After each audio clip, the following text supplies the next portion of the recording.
বামফ্রন্ট, কংগ্রেস, তৃণমূল, সিপিএম সবাইকে ভোট দিয়ে দেখেছি। দেখুন, অ্যাকচুয়ালি আমাদের তো পার্টি যেহেতু নতুন পার্টি, আমাদের পার্টির নিজস্ব লোগো লাগবে, তো যার কারণে আমাদের 2% ভোট পেতে হবে।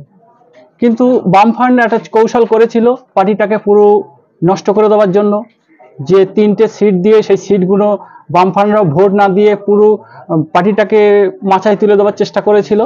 এবং বামফ্রন্টেরও 6% ভোট না পেলে সর্বভারতীয় তকমা শেষ হয়ে যাবে, যার কারণে আইএসএফ এর ভোটার নিয়ে ওদের একটা বাহাদুরি করার চেষ্টা করেছিল। এখন বর্তমানে ভাইজান যে চিন্তা ভাবনা করেছে, টোটাল পশ্চিমবঙ্গ জুড়ে 17খানা সিটে যে প্রার্থী দিয়েছে, এই 17খানা সিটে আমাদের মোটামুটি সমর্থক ভালো আছে। এবং মেম্বারশিপ আমরা যেটা ফলো করছি, যে প্রত্যেক লোকসভার মধ্যে যা মেম্বারশিপ আছে 3 থেকে 4 লক্ষ মেম্বারশিপ অলরেডি আছে। তার মানে একটা টক্কর দেওয়ার জায়গা আছে, যার কারণে এই প্রার্থীগুলো দেওয়া হয়েছে। এই যে যাদবপুর লোকসভা কেন্দ্রে নূর আলম খানকে প্রার্থী করা হয়েছে আইএসএফ এর তরফে, আপনারা কি দেয়াল লেখার কাজ শুরু করেছেন ভাঙড়ে? হ্যাঁ, অলরেডি আমাদের দেয়াল লেখা শুরু হয়ে গেছে। আমরা অ্যাডভান্সে লিখে রেখে দিয়েছিলাম দেয়াল, তো ভাইজান ঘোষণা করে দিয়েছে। আর আজকেই মানে প্রোগ্রাম কিভাবে করবে আজকে বলে দেবে, তারপরে আমাদের কর্মসূচি শুরু হয়ে যাবে। তো আমাদের একটাই কথা, আমরা বামফ্রন্ট, কংগ্রেস, তৃণমূল, সিপিএম সবাইকে ভোট দিয়ে দেখেছি, কিন্তু এরা বিশেষ করে সংখ্যালঘু দলিত আদিবাসীদেরকে ভোট নিয়ে এরা ইমোশনাল খেলা খেলছে সব সময়। বিজেপি এসে যাবে, অমুক এসে যাবে, তমুক এসে যাবে। আরে বাবা, কে এসে যাবে আর কে যাবে সেটা আমাদের দেখার নয়। আমাদের উন্নয়ন কে করছে? আমাদের উন্নয়ন তৃণমূল করেছে। তৃণমূল তো বড় বড় লেকচার দেয় যে আমরা সংখ্যালঘুদের দল। আচ্ছা, দেখেছেন সংখ্যালঘুদের কত % আজকে চাকরি আছে? গত 21 সালে বিধানসভার আগে দেখলাম যত লোককে মাদ্রাসা বোর্ডে চাকরি দিয়েছে, একজনও মুসলিম ছিল না। তাহলে মাদ্রাসা বোর্ডে একজন মুসলিমকে চাকরি দিল না, সেই দল কি করে মুসলিমদের সংরক্ষণ দেবে? মুসলিমদেরকে শুধু বোকা বানিয়ে বিজেপির ভয় দেখাবে, এছাড়া আর ওদের কোনো কাজ নেই। বিজেপি শাসিত রাজ্য, আপনি গুজরাট বলুন, উত্তরপ্রদেশ বলুন, সেখানে কত % সংরক্ষণ আছে? গুজরাটে যত % তত % সংরক্ষণ। আজকে আপনার উত্তরপ্রদেশের মতো যেখানে যোগীর রাজ্য, সেখানে 13% সংরক্ষণ আছে সংখ্যালঘুরা। আর আমাদের রাজ্যে মমতা ব্যানার্জি মুসলিমদেরকে মাদ্রাসায় চাকরি দেয় না, তাহলে কোথায় চাকরি দেবে এদেরকে?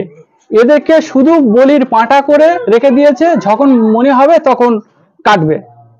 তা আমরা আর সেই কাটার রাজনীতিতে আর নেই। আমরা চাইবো যে যারা আমাদের হয়ে কাজ করবে আমরা তাদের হয়ে ভোট করব। আজকে ধরুন বিধায়ক নওশাদ সিদ্দিকী সাহেব আইএসএফ এর প্রেসিডেন্ট, তিনি যেভাবে বলবে আমাদের, এখন বর্তমানে বিশেষ করে মুসলিম দলিত আদিবাসী পিছিয়ে পড়া জনজাতি যারা আছে, তারা সবাই নওশাদ ভাইয়ের উপরে ফলো করছে। জানে আজকে পশ্চিমবঙ্গের সত্য কথা বলার লোক এবং প্রতিবাদ করার লোক মানুষের অধিকারের স্বার্থে কেউ নেই। সবাই মোটামুটি মানুষের অধিকার ভঙ্গ করার জন্য আছে। যাদবপুরের অ্যাডভোকেট প্রার্থী আইনজীবীকে পেয়ে আপনারা কতটা খুশি হয়েছেন? এবং শওকত মোল্লা তিনি কিন্তু বলেছেন যে ভাঙড় থেকে 50,000 লিড দেবেন। দেখুন, সবচেয়ে বড় আইনজীবীকে পেয়ে আমরা নূর আলম ভাইকে পেয়ে খুব খুশি। আর যে শওকত মোল্লার কথা বলছেন, 50,000 ভোট, টোটালে 50,000 ভোট পাবে কি শিওর নেই, কারণ বুথে বুথে 100, 150 এর বেশি ভোট নেই। 2,30,000 থেকে 40,000 ভোট ভাঙড় বিধানসভা, আপনারা কতটা পাবেন? আমরা 1.5 লাখের ঊর্ধ্বে ভোট পাবো, আর ওই 1 লাখের মতো ভোট আমরা সবাইকে ভাগ যোগ করে দিয়ে দেবো। অ্যাডভোকেট নূর আলম মহাশয় কি জিতবেন বলে আশা করছেন? হ্যাঁ, কারণ আমাদের অলরেডি 3 লাখের ঊর্ধ্বে ভোট আমরা হাতে নিয়ে তাই বিধানসভায় লোকসভায় নেমেছে। মিমি চক্রবর্তী প্রায় 6.5 লক্ষ ভোট পেয়েছিলেন, তখন বেশি ভাঙড় থেকে 1,12,000 মতো। তখন সন্ত্রাস হয়েছিল, প্রতিবাদের কেউ ছিল না। বামফ্রন্ট, বুড়ো বামফ্রন্ট, তারা লড়াই দিতে পারেনি, কিন্তু আইএসএফ এর সব যুবক এরা কিন্তু লড়াই দেবে। মানে সাদা চুল আর কালো চুলের লড়াই বলছেন? হ্যাঁ, সাদা চুল আর কালো চুলের লড়াই।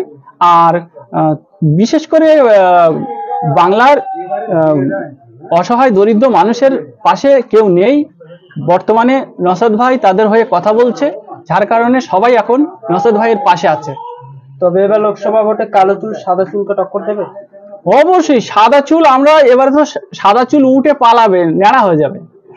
পশ্চিমবঙ্গে আপনাদের বলে রাখি, আজকে বলে রাখি, এই ভাঙড়ে দাঁড়িয়ে পশ্চিমবঙ্গে তৃণমূল কংগ্রেস কটা সিট পাবে জানি না, কিন্তু সিপিআইএম এবং কংগ্রেস পশ্চিমবাংলাতে নীল হয়ে যাচ্ছে, এটা আপনাদেরকে বলে রাখলাম।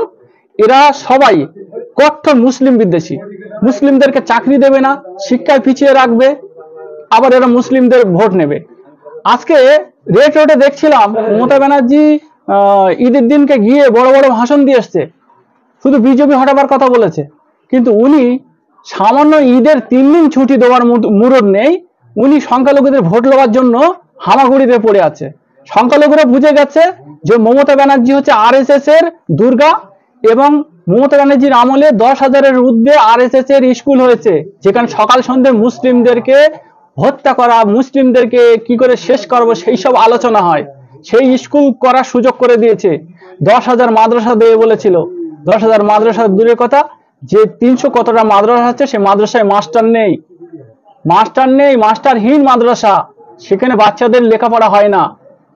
কোথায় মমতা ব্যানার্জি ভোট পাবে? মমতা ব্যানার্জি জিরো, এটা মাথায় রাখবেন যে পশ্চিমবঙ্গে থেকে এই আগামী 26 সালে নওশাদ ভাই একাই 100-র ঊর্ধ্বে সিট পাবে বিধানসভা। কিন্তু নওশাদ সিদ্দিকী বিজেপি জেতার সুযোগ করে দিচ্ছে, এমনটাই মন্তব্য করছে একজন মানুষ, কি বলবেন?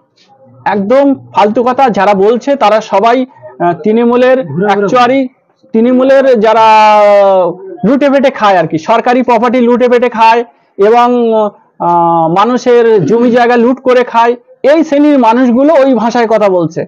আপনি দেখুন, সভ্য সমাজে আপনি গিয়ে বলুন তৃণমূল কংগ্রেস করবেন, দেখুন অ্যাকচুয়ালি আমাদের তো পার্টি যেহেতু নতুন পার্টি, আমাদের পার্টির নিজস্ব লোগো লাগবে, তো যার কারণে আমাদের 2% ভোট পেতে হবে।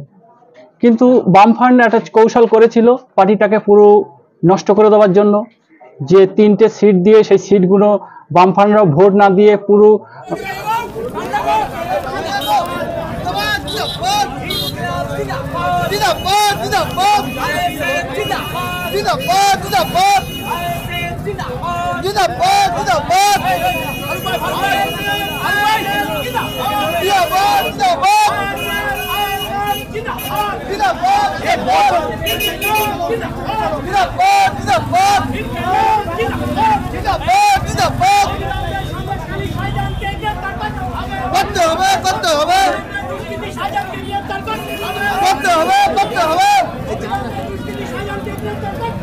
করতে হবে